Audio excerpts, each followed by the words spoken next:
Most people believe earning more money solves money problems. This belief explains why surgeons making $500,000 a year can be drowning in debt while someone earning $60,000 can retire a millionaire.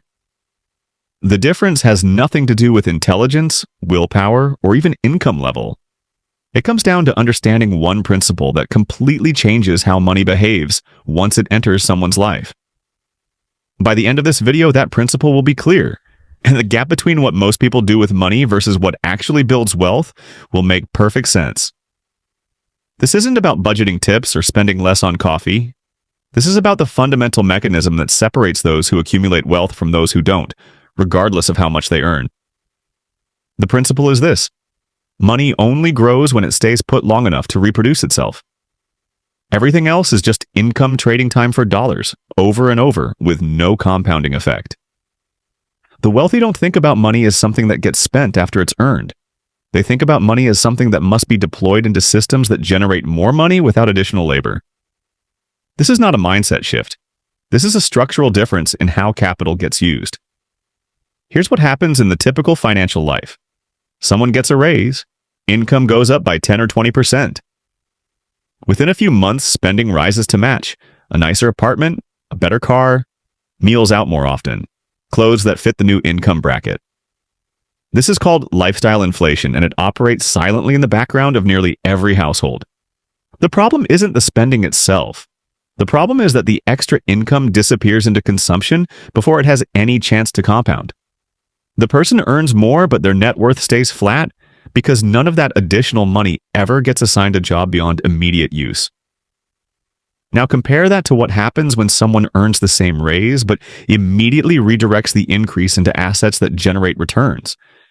That extra income gets put to work. It buys shares of businesses, real estate, bonds, anything that produces cash flow or appreciates over time. The key is that this money never touches lifestyle. It gets locked into a system where it can multiply. Year after year, those redirected dollars compound.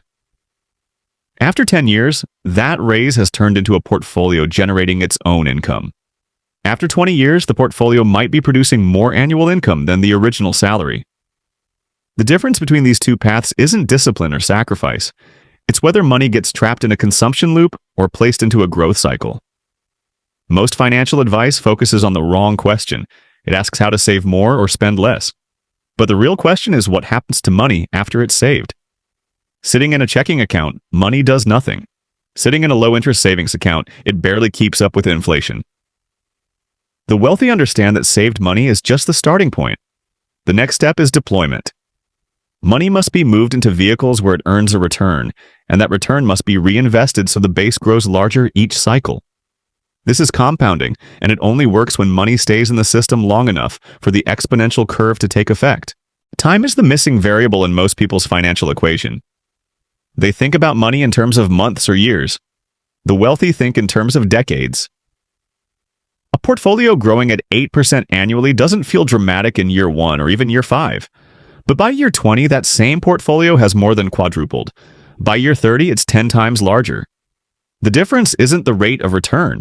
It's the refusal to pull money out of the compounding cycle. Every withdrawal resets the clock. Every purchase funded by investment returns instead of surplus income reduces the base that's compounding.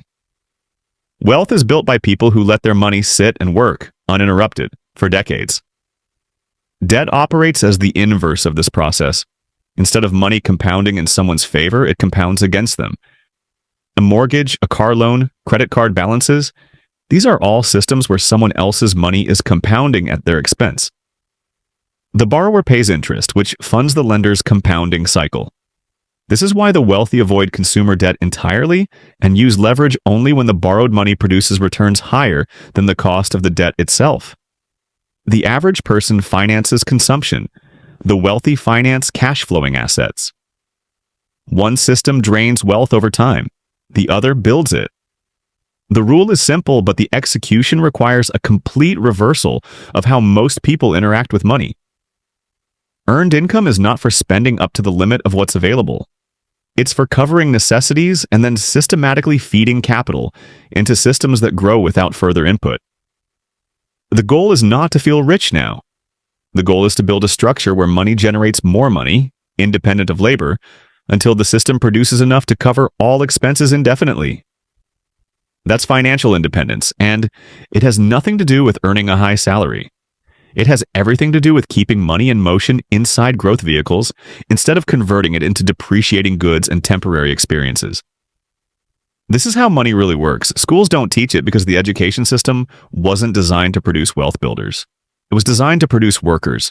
Workers exchange time for money and spend that money to maintain their ability to keep working. Wealth builders do something different. They convert their labor into capital, and then they let that capital do the work.